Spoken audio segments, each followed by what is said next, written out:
The Imitation of Christ, Book 4, Chapter 36, Against the Vain Judgments of Men. The Voice of Christ. My son, trust in God with all your heart. If your conscience bears witness to your devotion and innocence, you need not fear the judgments of men.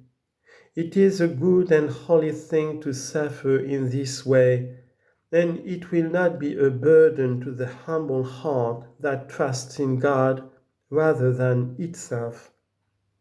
Many people talk too much and little attention should be paid them. Moreover, it is quite impossible to please everyone. Although St. Paul endeavored to be pleasing to all men in the Lord. 1 Corinthians chapter 9, verse 22.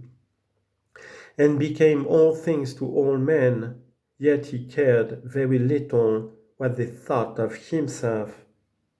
1 Corinthians chapter 4, verse 3. He did whatever lay in his power to bring instruction and salvation to others, but even he could not escape being misjudged and despised by others. Accordingly, he trusted himself wholly to God, who knows all things, and opposed the shield of patience and humility to the unjust accusations, empty lies, and vain boasts of his detractors. Notwithstanding, sometimes he replied to them, lest his silence should give scandal to the weak.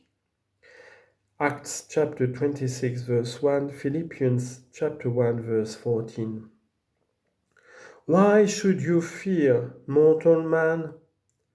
Isaiah chapter 51, verse 12. Today he is here, tomorrow he is gone forever. Fear God, and you need never fear man.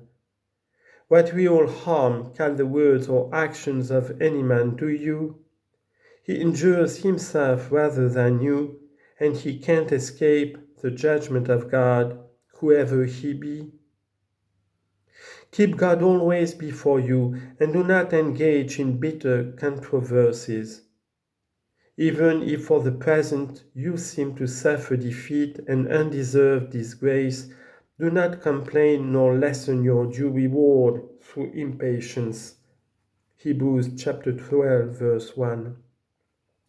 Instead, raise your eyes to me in heaven, for I have power to deliver you from all shame and wrong, and to reward every man according to his merits. Romans chapter 2, verse 6.